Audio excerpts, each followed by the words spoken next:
साथियों नमस्कार। आज अपन भारतीय संविधान के एक बहुत ही महत्वपूर्ण टॉपिक प्रस्तावना पर चर्चा करने जा रहे हैं।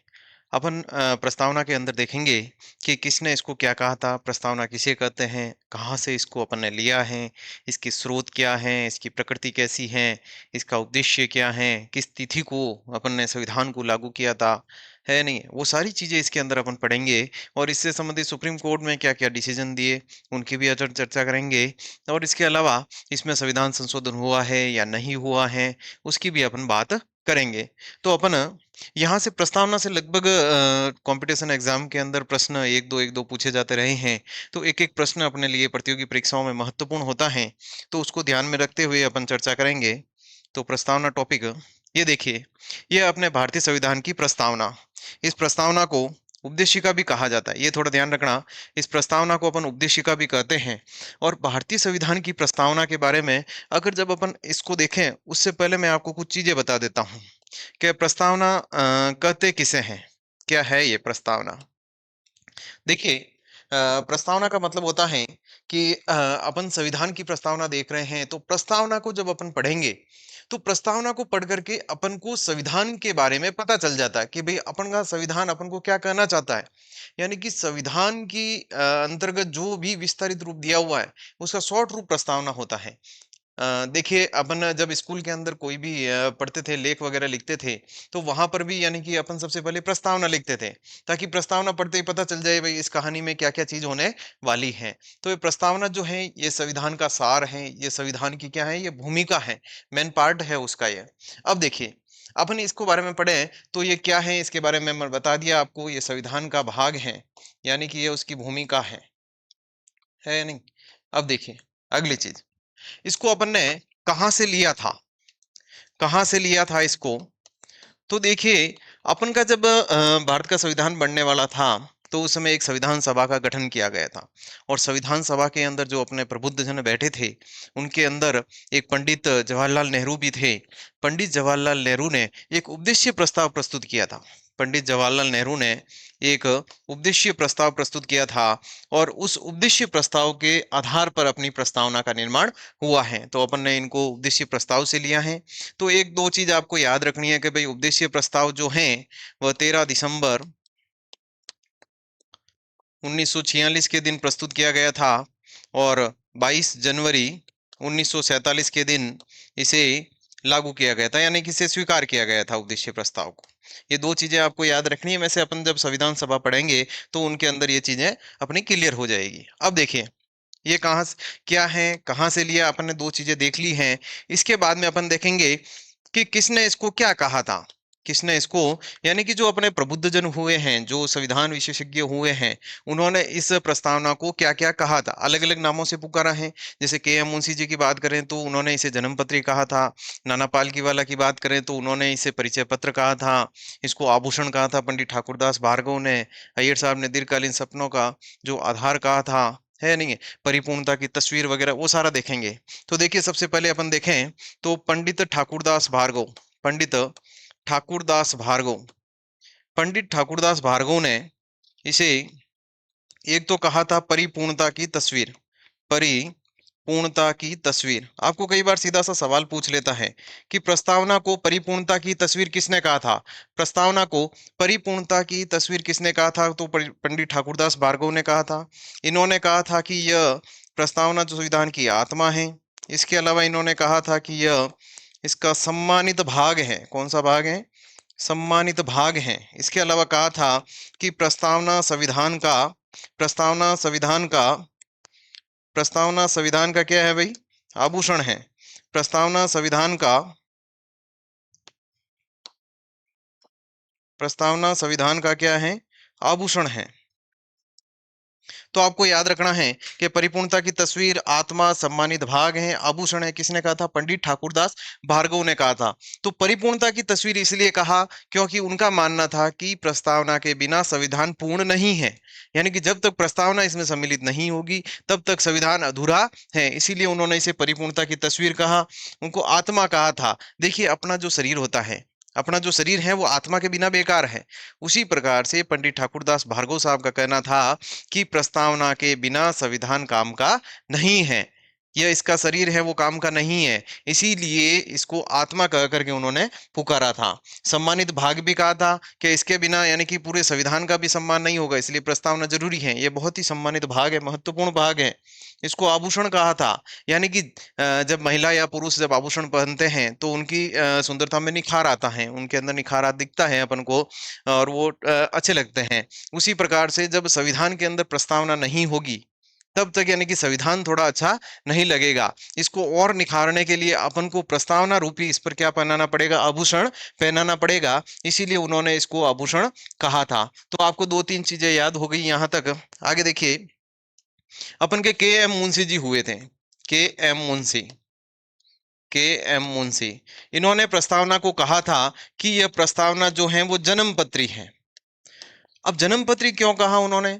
तो जन्म पत्री कहने का उनका मतलब था कि जो भी मान लो कोई बच्चा होता है तो बच्चे की जो जन्म पत्री होती है, उस जन्म पत्री को पढ़ करके अपन उसके पूरे भविष्य का पता लगा सकते हैं कि भाई ये भविष्य में कैसा होने वाला है, इसका जीवन कैसा होगा।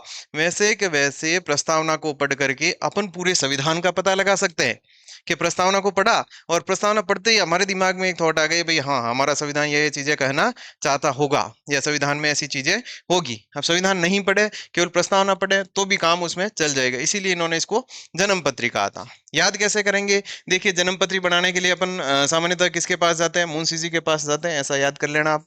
आगे देखिए, नाना पालकी वाला, नाना पालकी वाला, जो नाना साहब हुए थे, नाना पालकी वाला, इन्होंने कहा था कि ये परिचय पत्र हैं। या क्या है?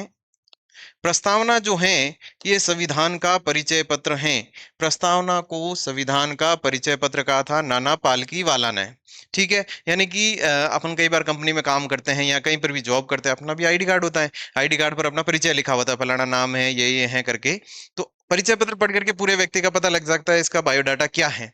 उसी प्रकार से जब अपन प्रस्तावना पढ़ते हैं तो उससे संविधान का पूरा पता लग जाता है। यानी कि यह क्या है, एक परिचय पत्र की भूमिका निभाता है प्रस्तावना, इसीलिए इन्होंने परिचय पत्र कहा।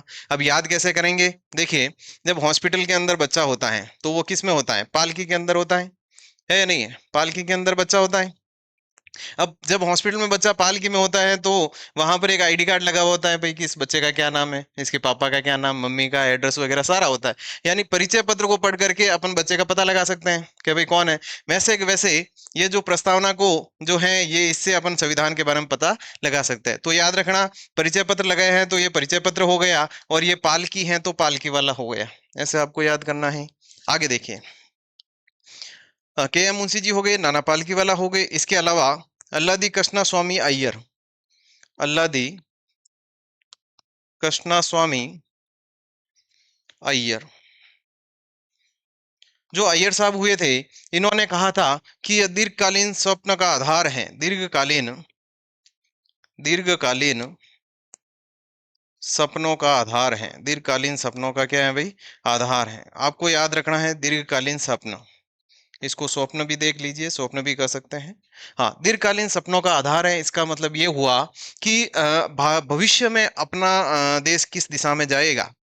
यानी कि अपन स्वप्न देखते हैं कि भविष्य में क्या होगा, दीर्घकालीन यानी कि कई लंबे समय बाद भारत कैसा होगा, उसका जो आधार है वो ये प्रस्तावना। इससे पता चल जाएगा अपने का भारत वो किस दिशा में जाने वाला है। तो याद कैसे करोगे? ये देखो, तारक मेहता वाले अय्यर साहब को लाना है तो अय्यर साहब को क्या आते हैं? सपने ज्यादा आते हैं, तो याद हो जाएगा दीर्घकालीन स्वप्न, कोई दिक्कत नहीं है इसमें। आगे देखिए, अब है सुभाष कश्यप, सुभाष कश्यप। ये थोड़े याद करने पड़ेंगे। देखिए, आजकल सामान्य सवाल नहीं आते हैं, आजकल थोड़े डिफिकल्ट सवाल आने लग गए हर एक टॉपिक से। सामान्य सवालों से ऊपर उठकर जब आप पढ़ोगे, कई चीजें जो होती है उनको याद करोगे, तो ही आप इस प्रतियोगी परीक्षाओं रूपी समुद्र को पार कर पाएंगे। इसलिए थोड़ा सा आप धैर्य बना करके इन चीजों को याद करने की कोशिश करें। देखिए, सुभाष कश्यप ने कहा था कि जो हमारा संविधान, मान लो ये शरीर है अपना, संविधान क्या है? शरीर है। तो प्रस्तावना क्या है? उसकी आत्मा है। संविधान, देखो ध्यान से सुनना, बहुत अच्छा कोटेशन बनता है। संविधान शरीर है तो प्रस्तावना उसकी आत्मा है। और यदि प्रस्तावना आधारशिला है, आधारशिला का मतलब क्या होता है? नींव होता है। प्रस्तावना यदि आधारशिला है तो संविधान उस पर खड़ी क्या है? अट्टालिका है। संविधान उस पर खड़ी अट्टालिका है। ये कोटेशन किसने कहा था? देखो सीधा सा याद रखना, प्रस्तावना संविधान शरीर है तो प्रस्तावना उसकी आत्मा है, और प्रस्तावना यदि आधारशिला है तो संविधान उस पर खड़ी अट्टालिका है। ये कहा था सुभाष कश्यप ने। आगे देखिए, अंबेडकर साहब ने भी एक कोटेशन कहा था। अंबेडकर साहब ने कहा था कि ये अपनी इच्छाओं का पुंज है या इच्छाओं से संबंधित है। जो प्रस्तावना है वो व्यक्ति की इच्छाओं से संबंधित है। भारतीय जनता की इच्छाओं का जो परिपूर्णता की तस्वीर है वो इसमें दिखती है। या इच्छाएं शब्द आते ही आपको सीधा अंबेडकर साहब के पास जाना है। अब मैंने मोटे मोटे तौर पर आपको बता दिया कि भारतीय संविधान की प्रस्तावना को किसने क्या कहा था। यहाँ से लगभग सवाल बनेगा, आपका गलत नहीं होना चाहिए। आगे देखिए, नाना पालकीवाला आ गए, सुभाष कश्यप जी आ गए। आगे देखिए, अब प्रस्तावना क्या है वो पढ़ लिया अपन ने। प्रस्तावना को कहां से लिया, उद्देश्य प्रस्ताव से लिया। प्रस्तावना के बारे में किसने क्या कहा वो पढ़ लिया। अब देखिए, प्रस्तावना के अंदर 4 तत्व हैं। ये याद रखना, कई बार सिंपल सा सवाल पूछ लेता है प्रस्तावना में कितने तत्वों का उल्लेख किया गया है। तो प्रस्तावना के अंदर 4 तत्व हैं। कौन कौन से हैं? एक तो इसका स्रोत क्या है, प्रस्तावना का स्रोत क्या है। एक इसकी प्रकृति कैसी है, प्रकृति। इसका उद्देश्य क्या है, प्रस्तावना का क्या क्या उद्देश्य है, प्रस्तावना किसकी पूर्ति करना चाहता है, और इसके अंदर किस तिथि का उल्लेख किया गया है। अब देखिए, अब अपन चलते हैं वापस प्रस्तावना पर। ये देखिए, ये प्रस्तावना आ गई अपनी। प्रस्तावना के अंदर सीधा सा लिखा हुआ है कि हम भारत के लोग, सीधा सा पहला शब्द है हम भारत के लोग। देखिए ये रहा, हम भारत के लोग। यह संविधान, ये प्रस्तावना है उसका क्या है, स्रोत है। जो प्रस्तावना के स्रोत कौन सा है, तो वो है हम भारत के लोग। अब आपके दिमाग में आना चाहिए कि हम भारत के लोग अपन ने कहां से लिया। तो जो हमारे संविधान विशेषज्ञ थे, जब संविधान बन रहा था तो उनके दिमाग में आया कि यूएनओ का जो चार्टर है, यूएनओ जो चार्टर है उसका, उसमें स्पष्ट रूप से लिखा हुआ हम यूएनओ के लोग। तो उसी आधार पर अपन ने भी एक लाइन अपने लिए बनाई कि हम भारत के लोग। इसमें लिखा हुआ हम भारत के लोग भारत को एक संपूर्ण प्रभुत्व संपन्न समाजवादी पंथ निरपेक्ष लोकतंत्रात्मक गणराज्य बनाने के लिए, देखो मैंने शब्द बोले हैं वो सारे इसमें लिखे हुए हैं।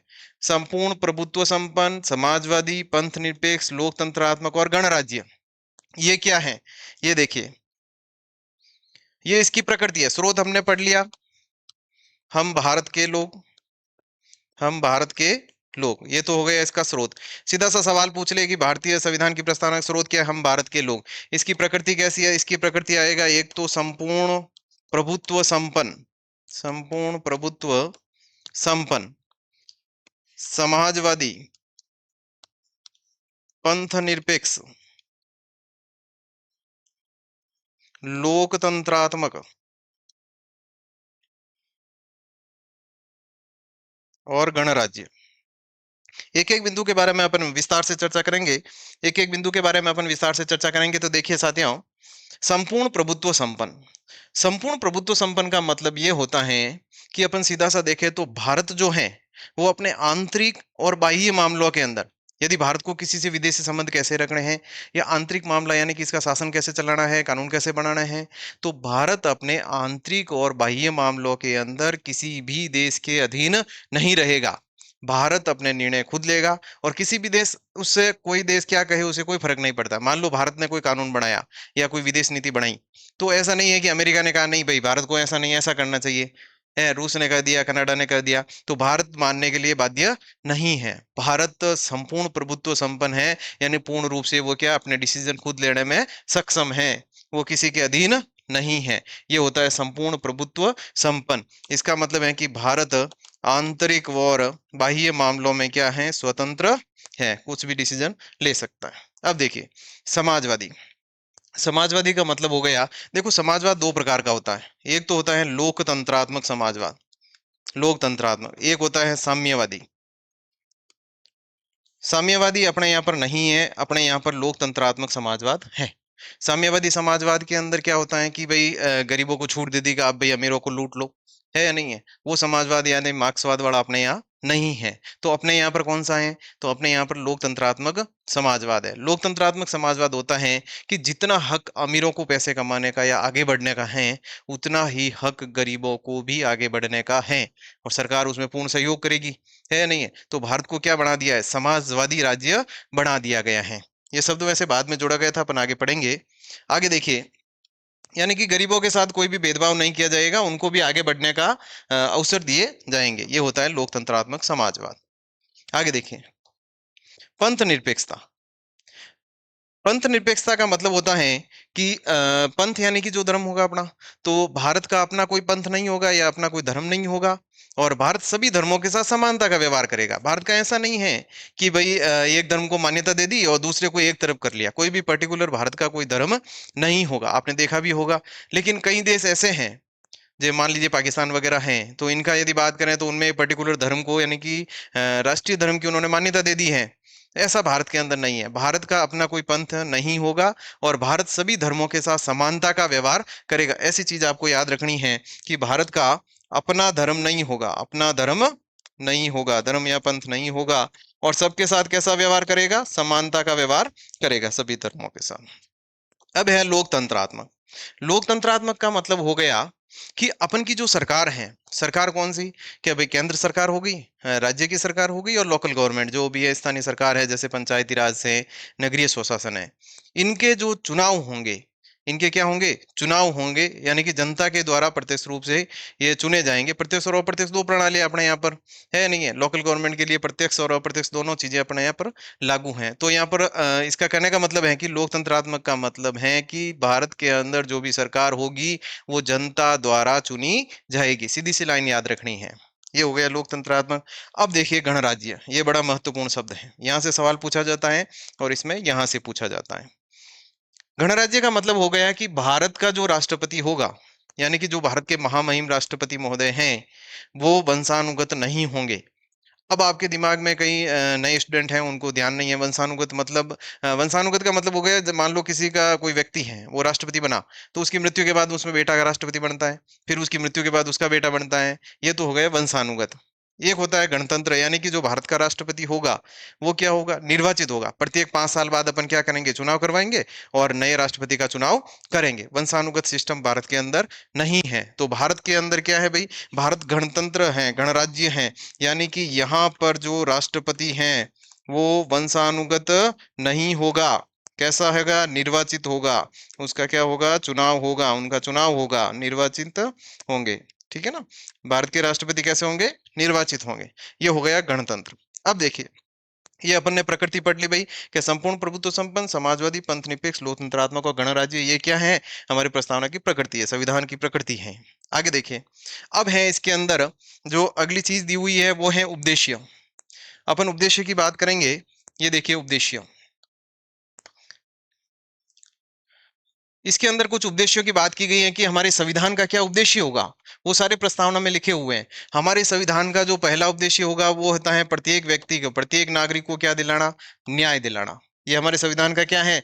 उद्देश्य है। इसका उल्लेख कहाँ है? प्रस्तावना में किया गया है कि हम भारत के लोग भारत को संपूर्ण प्रभुत्व संपन्न, समाजवादी, पंथ निरपेक्ष, लोकतंत्रात्मक गणराज्य बनाने के लिए, ये तो प्रकृति हो गई, तथा उसके समस्त नागरिकों को, देखो नागरिक शब्द आया है, समस्त नागरिकों को सामाजिक, आर्थिक, राजनीतिक न्याय, मैंने न्याय की बात कही, ये उद्देश्य हो गया। कौन कौन से न्याय हैं?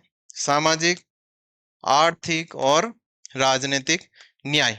सामाजिक, आर्थिक और राजनीतिक न्याय, ये तीन न्याय जो हैं वो अपनी प्रस्तावना में बताए गए हैं। अब आपको कई बार प्रश्न पूछ लेता है कि भारतीय संविधान की प्रस्तावना में निम्न में से किस न्याय का उल्लेख नहीं किया गया है? तो ध्यान रखना इन तीनों का है, जो चौथा ऑप्शन आएगा वो नहीं होगा, सामाजिक, आर्थिक और राजनीतिक न्याय। अब अपन एक एक के बारे में देखें।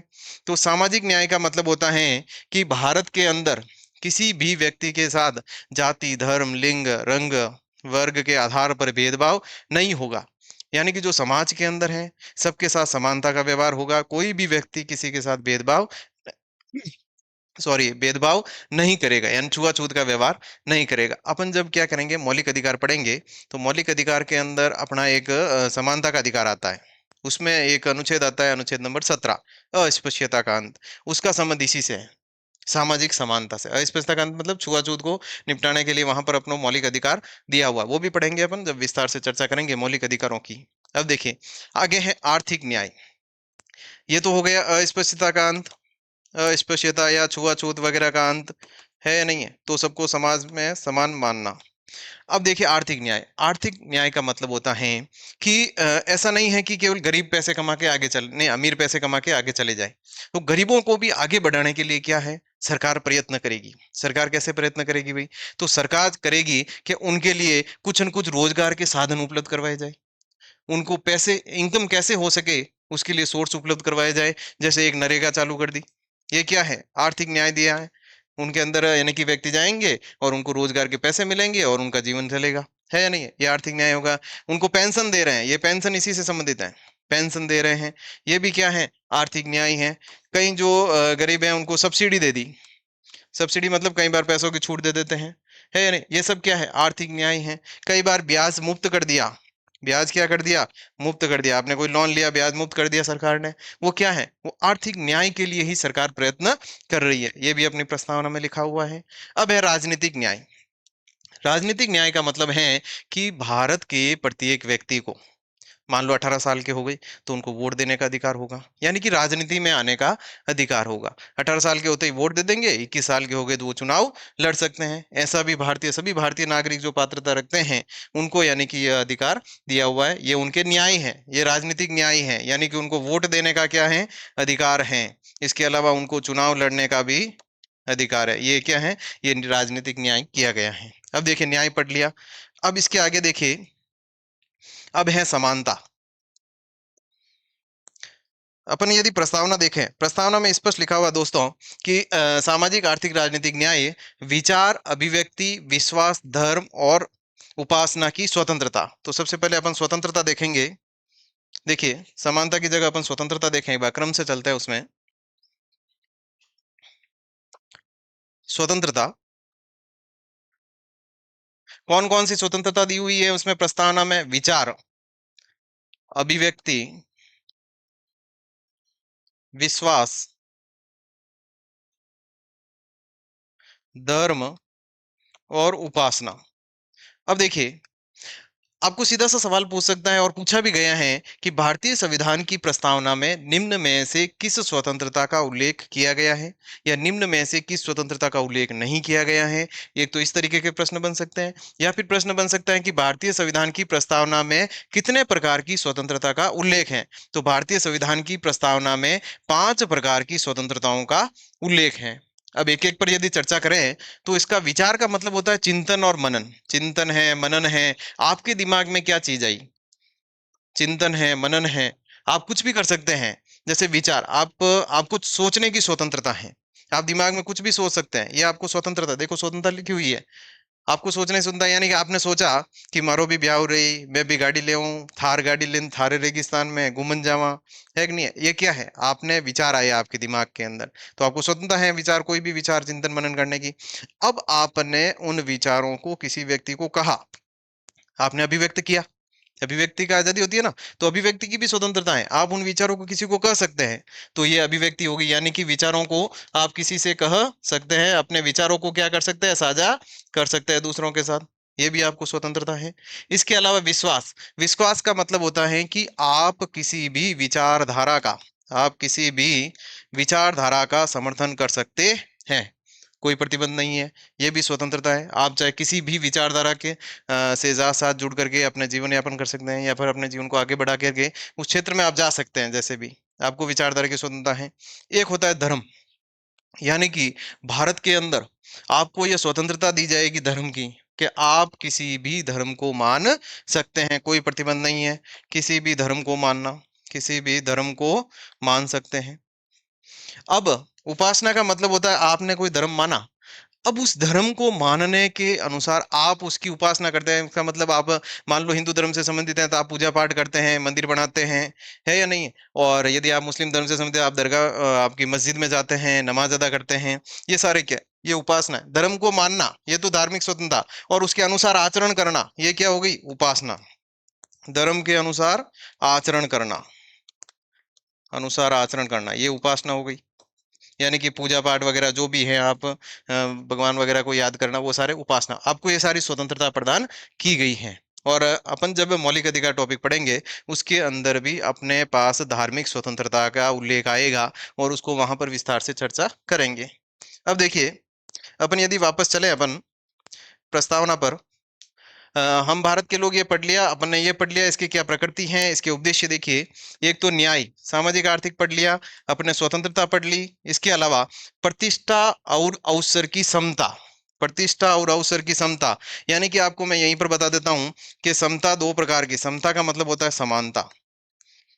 कौन कौन सी दी गई है? एक तो प्रतिष्ठा की और एक दिया गया है अवसर की।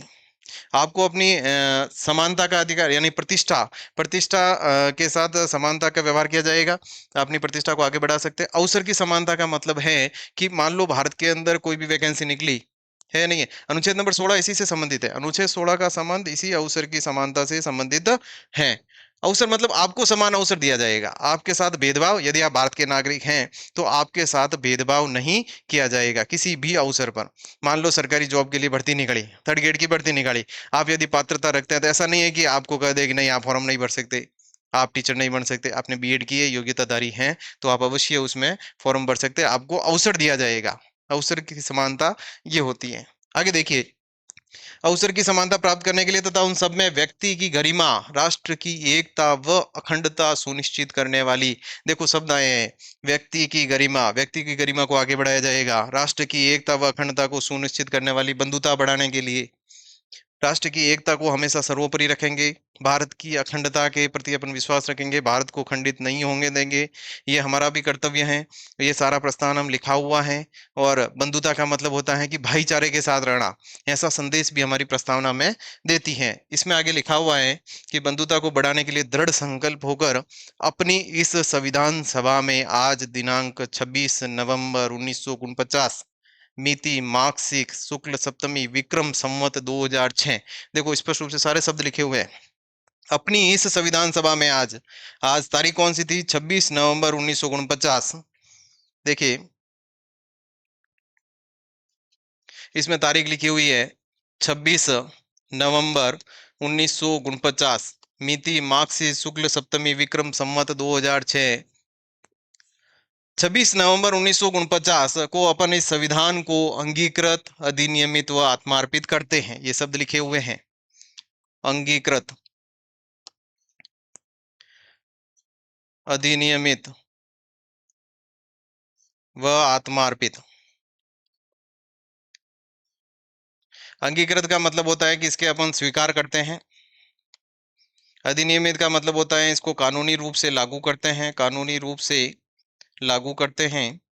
और आत्मार्पित का मतलब हो गया कि अपन इसको स्वयं को सौंपते हैं, अपन क्या करते हैं, इसको स्वयं को सौंपते हैं। देखो ये तारीख महत्वपूर्ण है, इस दिन अपना संविधान बनकर तैयार हो गया था और 26 नवंबर 1949 की तारीख का उल्लेख अपनी प्रस्तावना में स्पष्ट रूप से किया गया है। संविधान बनकर तैयार हो गया था और बाद में 26 जनवरी 1950 के दिन, 26 जनवरी 1950 के दिन अपन के संविधान को लागू किया गया था, उसी दिन इन्हें अपना गणतंत्र दिवस मनाते हैं। तो ये 26 नवंबर 1949 ये प्रस्तावना में लिखी हुई है। यहां तक मैंने आपको समझा दिया। आगे देखिए, अब कुछ मुद्दों को लेकर प्रस्तावना में विवाद रहा है। विवाद ये रहा है कि प्रस्तावना संविधान का भाग है या नहीं है। तो अगला टॉपिक देखते हैं अपन इसकी के अंदर कि प्रस्तावना संविधान का भाग है या नहीं है। एक देखिए बेरोबारीवाद आया था। देखिए आजकल थोड़े सवाल इस तरीके के बनने लगे हैं, नॉर्मल सवाल के अलग थोड़े सवालों को अपन को देखना पड़ेगा कि प्रश्न कैसे बन सकते हैं। एक देखिए बेरोबारीवाद, बेरोबारी, बेरोबारीवाद 1960 के अंदर आया था। बेरोबारी क्या चीज है? तो देखिए, जब भारत से पाकिस्तान अलग हुआ था तो दो पाकिस्तान बने थे, पूर्वी पाकिस्तान और पश्चिमी पाकिस्तान। अभी जो बांग्लादेश है ये भी पहले पाकिस्तान का हिस्सा था। और जब पश्चिम बंगाल का कुछ हिस्सा अपन को बांग्लादेश को देने की बात हुई तो कुछ नागरिक जो हैं, वो भारतीय नागरिक जो हैं, वो सुप्रीम कोर्ट में गए थे, न्यायालय की शरण में गए थे। और न्यायालय ने जब बेरोबारी वाद का डिसीजन दिया तो उसके अंदर एक बात उन्होंने स्पष्ट रूप से कही थी कि प्रस्तावना जो है, इसी वाद में कहा था कि प्रस्तावना संविधान का भाग नहीं है। देखिए याद रखिएगा, संविधान का भाग नहीं है। इसमें कहा था कि प्रस्तावना संविधान का भाग नहीं है। निम्न में से किस वाद में कहा गया था? बेरोबारी वाद 1960 में कहा गया था। एक तो चीज ये याद रखनी। दूसरा देखिए, उसके बाद में एक केशवानंद भारतीवाद हुआ था, केशवानंद भारतीवाद। ये बात है 1973 की। 1973 का ये वाद, यानी कि केशवानंद जो भारती जी थे, यह कर्नाटक के अंदर एक मठाधीश थे और इनकी भूमि को लेकर कुछ विवाद हुआ था। और मामला जब न्यायालय की शरण में गया, तो सुप्रीम कोर्ट ने जब केशवानंद भारतीवाद के अंदर अपने डिसीजन दिए, तो वहां पर प्रस्तावना का मुद्दा भी शामिल था। तो सुप्रीम कोर्ट ने, माननीय सुप्रीम कोर्ट ने कहा था कि जो प्रस्तावना है यह संविधान का भाग है। देखो, यहां पर तो कहा था भाग नहीं है, लेकिन अपना फैसला उलट दिया सुप्रीम कोर्ट ने और कहा था कि संविधान का भाग है प्रस्तावना। याद रखना, प्रस्तावना संविधान का भाग है। यहाँ पर कह दिया भाग है। इन्होंने एक दो चीजें और स्पष्ट की। पहली चीज तो ये एकाधिक भाग है। दूसरी चीज इन्होंने कहा था कि इसके जो मूल जो शब्द हैं, जो आधारभूत मूल या आधारभूत जो तत्व हैं, आधारभूत जो तत्व हैं, उनमें आप संशोधन नहीं कर सकते, उनमें संशोधन नहीं कर सकते, उनको हेरफेर नहीं कर सकते आप, ऐसा इन्होंने कहा था।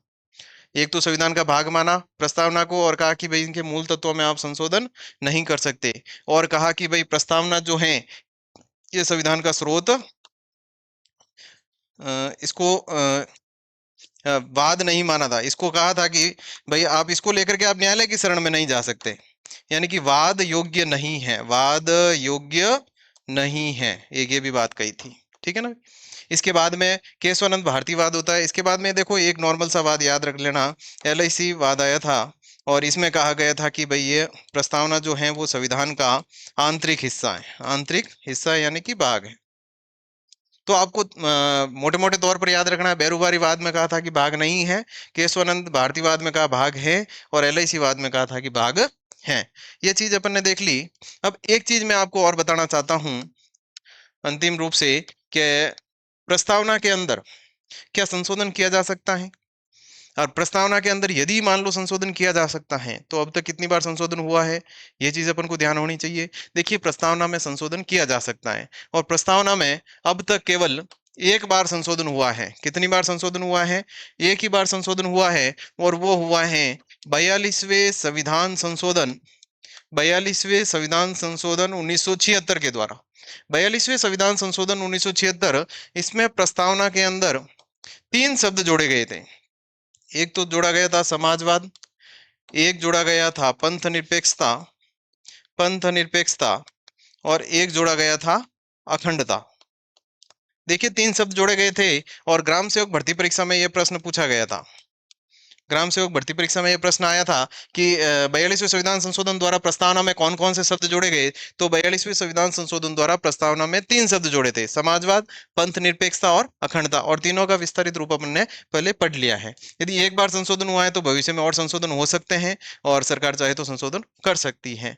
यहाँ तक अपन ने लगभग पूरी प्रस्तावना को बढ़िया और अच्छी तरीके से आपको समझा दिया है।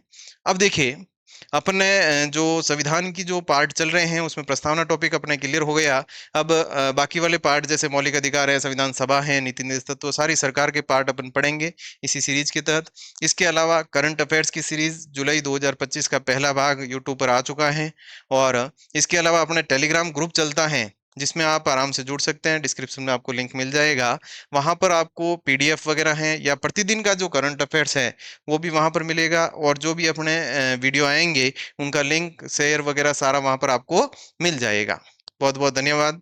अ, इस चैनल को, यदि आपको वीडियो पसंद आया है तो इसको सब्सक्राइब करें, शेयर करें, लाइक करें, और अपने महत्वपूर्ण जो सुझाव हैं वे कमेंट बॉक्स में जरूर देवें।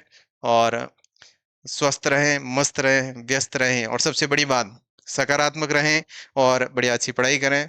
बहुत बहुत धन्यवाद।